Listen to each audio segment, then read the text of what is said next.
இந்த வீடியோவில் பார்க்க போகிறது ஏற்கனவே டைப்ஸ் ஆஃப் ரியாக்ஷன்ஸ் பார்த்துருப்போம். அதில் வந்து காம்பினேஷன் ரியாக்ஷன் பார்த்துருப்போம்.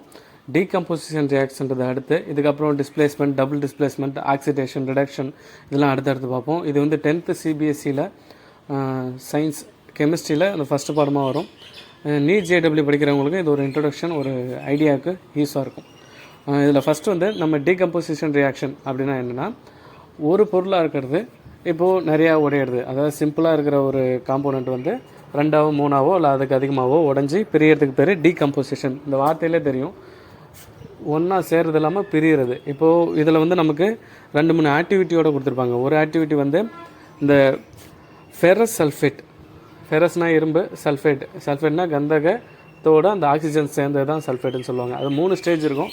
Sulphur di oxide, sulphur try oxide, sulphur, இது வந்து சல்ஃபேட்டு. இந்த மாதிரி ஆக்சிஜன் சேர அதுக்கேற்ற மாதிரி இதோட பேர் மாறிக்கிட்டே இருக்கும். இப்போ நம்ம அதிகபட்சம் பார்க்குறது இந்த 3 பார்ப்போம். Sulphur dioxide, trioxide, sulphate, இந்த 3 பார்ப்போம்.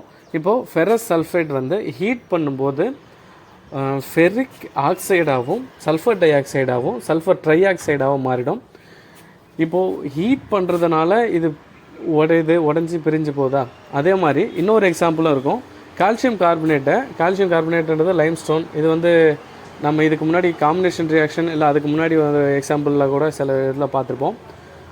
குயிக் லைம் கூட ஒரு வாட்டர் சேர்க்கும்போது கால்சியம் ஹைட்ராக்சைடு உருவாகும். கால்சியம் ஹைட்ராக்சைடு கூட காற்றுல இருக்கிற கார்பன் டை ஆக்சைடு சேர்ந்து கால்சியம் கார்பனேட் உருவாகும்னு சொல்லுவாங்க. இதெல்லாம் வந்து வெப்ப கொள்வினைக்கு எக்ஸாம்பிளாக சொல்லுவாங்க. அதாவது வெப்ப உமிழ்வினை, அது எக்ஸோதெர்மிக். அதெல்லாம் சேரும்போது ஹீட் வெளியில் விடும். இந்த இடத்துலலாம் பார்த்திங்கன்னா ஹீட்டை எடுத்துக்கிட்டு தான் இந்த ப்ராசஸே நடக்கும். இது வந்து எண்டோதெர்மிக், வெப்ப கொள்வினைன்னு தமிழில் சொல்லுவாங்க. இப்போது ஃபஸ்ட்டு ஆக்டிவிட்டி 1.5 பார்த்துங்க. இமேஜ் ஒன்று சைடில் டிஸ்பிளே ஆகும், அதையும் பார்த்துங்க. இந்த இமேஜை பொறுத்த வரைக்கும் என்னென்னா, ஒரு டெஸ்ட் டியூப்பில் இந்த ஃபெரஸ் சல்ஃபேட் இருக்குது இல்லைங்களா, இதை நம்ம கொஞ்சம் எடுத்துக்கிட்டு, ஃபெரஸ் சல்ஃபேட் கிறிஸ்டல், அது வந்து ஒரு உப்பு மாதிரி இருக்குன்னு வைங்களேன் பார்க்குறதுக்கு. அந்த கிறிஸ்டல் எடுத்துக்கிட்டு அது என்ன கலரில் இருக்குன்னா கூட ஒரு க்ரீனிஷ் கலர், அந்த க்ரீன் கலரில் உள்ள அந்த கிறிஸ்டல் எடுத்து அவங்க ஹீட் பண்ணும்போது இந்த மாதிரி இது உடையும் போது இதிலேருந்து ஒரு அலையாக ஒரு ஃப்ளேம் மாதிரி, ஒரு புகை மாதிரி ஒன்று வெளியில் வரும். இதெல்லாம் தான் இந்த sulphur di oxide, sulphur try oxide இதெல்லாம் உருவாகிறதுக்கான ஒரு இண்டிகேஷன். சரி, இதில் 1, 2, 3 உடையிறதுக்கு பேர் தான் டீகம்போசிஷன் சொல்லிட்டேன். இந்த ஃபெரஸ் சல்ஃபேட் இப்படியே இருக்குமான்னு கேட்டால் இல்லை.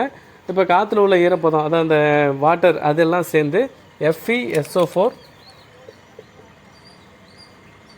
இது கூட என்ன சேர்ந்துருக்குன்னா நமக்கு வாட்டர் சேர்ந்துருக்கும். அந்த வாட்டர் வந்து H2O, 7H2O. இது நம்ம புக்கில் கொடுத்துருக்கிறது. இதுவே வந்து நம்ம ஆசிட் அண்ட் சால்ட்டில் கூட பார்ப்போம். அதில் என்னென்னா, இந்த மாதிரி எக்ஸ்ட்ரா வாட்டர் இருக்கிறதுனால இதோட கலர் மாறி இருக்கும். இதை ஹீட் பண்ணும்போது என்ன ஆகும், இந்த வாட்டர் வெளியே போயிட்டு இந்த கலர் வந்து மாற ஆரம்பிக்கும், இதோட ஒரிஜினல் கலருக்கு வர ஆரம்பிச்சிடும். சரிங்களா? இப்போது இந்த ஃபெரஸ் சல்ஃபேட் என்ன பண்ணுறோம், ஹீட் பண்ணும்போது என்ன ஆகுது, இது ஃபெரிக் ஆக்சைடாகவும் சல்ஃபர் டை ஆக்சைடும் சல்ஃபர் ட்ரை ஆக்சைடும் மாறிடுது. இவ்வளோ தான் எக்ஸாம்பிள். இது சாலிடாக உள்ளதை ஹீட் பண்ணும்போது சாலிடான ஒரு பொருள் தான் கிடைக்கும். இதில் உருவாகிறது இது ரெண்டும் கேஸாக நமக்கு வெளியில் போயிடும். ஓகேவா? இதான் முடிஞ்சிருச்சு. இதே எக்ஸாம்பிள் கால்சியம் கார்பனேட்டை நான் ஏற்கனவே சொன்ன மாதிரி, இதை நம்ம ஹீட் பண்ணும்போது கார்பன் டை ஆக்சைடு வெளியில் போயிடுது, குயிக் லைம் கிடைக்குது. இதை வந்து நமக்கு ஒரு மெயின் ரிசோர்ஸாக எதுக்கெலாம் யூஸ் பண்ணுறாங்க, ஒரு சிமெண்ட் ஃபேக்ட்ரி, அப்புறம் நான் ஏற்கனவே சொன்ன மாதிரி இந்த சுண்ணாம்பு அடிக்கிற இடம், இந்த மாதிரி இதில் கூட வாட்டர் கலந்து இதை யூஸ் பண்ணிட்டு போயிட்டே இருப்பாங்க. இந்த இடத்துலலாம் ஹீட்டை எடுத்துக்கிட்டு தான் இந்த வேலை செய்யுது. ஓகேவா? அடுத்து வந்து இன்னொரு எக்ஸாம்பிள் ஆக்டிவிட்டி 1.6 இருக்கும். அது என்னென்னா, ஒரு லெட் நைட்ரேட், அது வந்து ஒரு சாலிடு, அது கொஞ்சம் எடுத்துக்கிறாங்க. 2 கிராம் லெட் நைட்ரேட் பவுடரை வந்து ஒரு பாயிலிங் டியூப்பில் எடுத்துக்கிட்டு, அந்த பாயிலிங் டியூப்பை வந்து ஒரு ஃப்ளேம் பர்னரில் வச்சு காட்டும்போது அதில் என்னென்ன உருவாகுது, லெட் ஆக்சைடு உருவாகுது, நைட்ரஜன் டை ஆக்சைடு, அப்புறம் ஆக்சிஜனும் உருவாகுது. இந்த லெட் நைட்ரேட் இதெல்லாம் என்ன, லெட் ஆக்சைடெலாம் என்ன, இந்த நைட்ரஜன் டை இது வெளியில் போகும்போது என்ன நமக்கு பார்க்குறதுக்கு எப்படி இருக்குன்னா, இது ஒரு ப்ரௌன் கலர் புகை மாதிரி ஒன்று வெளியில் போகும். இந்த லெட் நைட்ரேட்ன்றது இந்த பட்டாசு தொழிற்சாலை அந்த மாதிரி இடத்துலலாம் இந்த லெட் நைட்ரேட் யூஸ் ஆகும். அடுத்து இந்த லெட் ஆக்சைடுங்கிறது இதுவும் நமக்கு யூஸ் ஆகிற இடம் எதுன்னு கேட்டிங்கன்னா, ஒரு கிளாஸு, செராமிக்ஸு, பெயிண்ட் அண்ட் பிக்மெண்ட்ஸு இந்த மாதிரி இடத்துல இந்த லெட் ஆக்சைடு யூஸ் ஆகும். அடுத்து இது வந்து லெட் ஆக்சைடு வந்து அவ்வளோ சீக்கிரம் தண்ணியில் does not dissolve in water. அதாவது தண்ணியில் அவ்வளோ சீக்கிரம் கரையாது. At the same time pesticide, அப்புறம் லைஸ், அப்புறம் இந்த உனி அந்த மாதிரி விஷயம் அழிக்கிற இடத்துல ஒரு ஷாம்பூவில் இந்த லெட் ஆக்சைடு இது மாதிரி இந்த காம்போனண்ட் வந்து யூஸ் பண்ணுவாங்க. இதுவுமே ஹீட்டை எடுத்துக்கிட்டு தான் இப்படி டீகம்போஸ் ஆகுது. ஓகேவா? இது வந்து 1.6 ஆக்டிவிட்டியோட முடிஞ்சிடும். அடுத்து 1.7 ஆக்டிவிட்டியில் நமக்கு என்ன சொல்லியிருப்பாங்கன்னா, ஒரு மக் எடுத்துக்கிட்டு அந்த மக்கில் வந்து வாட்டரை ஃபில் பண்ணிவிட்டு 2 எலக்ட்ரோடு வச்சுக்கிட்டு டெஸ்ட் டியூப் போட்டு இமேஜ் ஒன்று சைடில் காட்டுறேன். டெஸ்ட் டியூப் ஒன்று தலைகளாக வச்சுட்டு டிப் பண்ணிடுவாங்க. டிப் பண்ணிவிட்டு ஒரு 6 வோல்ட் பேட்ரி எடுத்து கனெக்ட் பண்ணும்போது இப்போ வந்து வெறும் H2O வாட்ரு மட்டும்தான் இருக்கும். எலக்ட்ரோலிசிஸ்னால் என்னென்னா, இங்கே ஒரு எலக்ட்ரோலிசிஸ் நடக்கும். எலக்ட்ரோலிசிஸ்னால் என்னென்னா, கரண்ட்டு மூலயமா ஒரு டீகம்போசிஷன், இந்த வாட்டரை வந்து ஹைட்ரஜனாகவும் ஆக்சிஜனாகவும் உடைக்கிறது.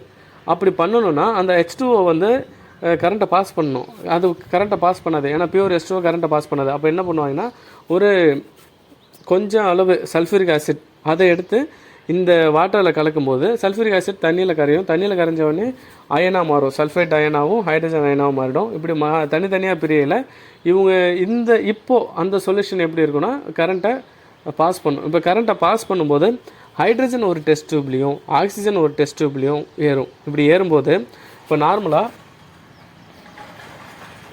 H2O உடையதுன்னு வைங்களேன், 2 ஹைட்ரஜனும் இன்னொரு பக்கம் ஒரு ஆக்சிஜனும் போகும். அப்போது இது என்ன கவர் பண்ணுது? 2 வால்யூம், இது 1 வால்யூம். அப்படின்னா இப்போ டெஸ்ட் டியூப்லேயே நமக்கு அந்த அளவு பார்ப்பீங்க, ஆக்சிஜன் அளவு உள்ளதை விட ஹைட்ரஜன் அளவு உள்ளது கொஞ்சம் அதிகமாக இருக்கும் நமக்கு. அது எப்படின்னா, இந்த கேஸ் ஸ்டேஜில் உள்ள எல்லா எலமெண்ட்டுமே என்ன பண்ணுன்னா ஒரே அளவுக்கு வால்யூமை தான். இப்போ இது ஒரு அமௌண்ட் எடுத்துக்கிட்டிங்கன்னா என்ன வேல்யூம் பிடிக்குதோ அதே அளவு தான் இந்த ஆக்சிஜன் ஒரு அமௌண்ட் எடுத்துக்கிட்டாலும். அப்போது ஆக்சிஜனோட ஒரு அமௌண்ட்டை விட இது டபுள் டைம்ஸ் இருக்கிறதுனால வேல்யூம் சைஸ்லையும் பார்க்கும்போது இது ஒரு ஸ்பேஸ் பிடிக்குதுன்னா இது அதை விட டபுள் ஸ்பேஸை பிடிக்கும். அதனால தான் அந்த டெஸ்ட் டியூப்பில் அந்த ஸ்பேஸும் கூட உங்களுக்கு டிஃப்ரெண்ட் வரும். சரி, இதில் நம்ம முக்கியமாக பார்க்க போகிறது டீகம்போசிஷன், வாட்டர் எப்படி பிரிஞ்சுது, அது பிரியறதுக்கு என்னென்னலாம் அதெல்லாம் ஆட் பண்ணாங்க. இந்த ஒரு ஆக்டிவிட்டீஸை கொஞ்சம் நல்லா கவனமாக பார்த்துங்க. அடுத்து 2 கிராம் சில்வர் குளோரைடு. அடுத்து ஆக்டிவிட்டி, இது வந்து இந்த வாட்டர் பிரியுது இல்லைங்களா, 1.7. இது வந்து எலக்ட்ரோலிசிஸ் ஆஃப் வாட்டர். சரியா? அடுத்து வந்து ஆக்டிவிட்டி 1.8. அந்த 1.8ல் என்ன சொல்லியிருப்பாங்கன்னா, சில்வர் குளோரைடை சன்லைட்டில் வைக்கும்போது சில்வராகவும் குளோரினாவும் நமக்கு பிரிஞ்சு கிடைக்கும். இது வந்து ஒரு இப்படி நம்ம வெயிலில் வைக்கும்போது இந்த சில்வர் குளோரைடு வந்து ஒரு கிரே கலரில் சன்லைட்டில் மாறுறது தெரியும். அதுக்கு என்ன அர்த்தம்னா, குளோரின் தனியாக பிரிஞ்சு போகிறது நமக்கு அங்கே வெட்ட வெளிச்சமாக தெரியும். ஓகேவா? இது கேஸாக போயிடும், இது நமக்கு சாலிடாகவே நிற்கும். இதே மாதிரி தான் சில்வர் புரோமைடுக்கும் இருக்கும். அதே நம்ம சன்லைட்லேயோ இல்லை ஹீட்லேயோ நம்ம வைக்கும்போது சில்வரும் புரோமைடும் கிடைக்கும். இதுலேயும் நம்ம அந்த சன்லைட் முன்னாடி வைக்கிறோம் இல்லையா, சன்லைட்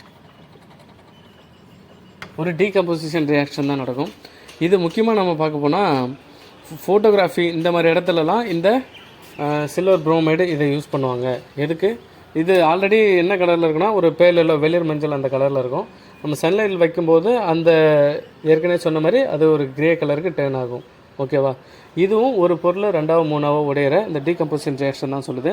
இந்த இடத்த பொறுத்த வரைக்கும் எலக்ட்ரிசிட்டியோ இல்லை ஹீட்டோ இல்லை சன்லைட்டோ ஏதோ ஒரு விதத்தில் ஒரு எனர்ஜியை வாங்கிக்கிட்டு தான் இந்த ரியாக்ஷன் நடக்கிறதுனால இதை வந்து ஒரு எண்டோதெர்மிக் ரியாக்ஷன் அப்படின்னு சொல்லுவாங்க.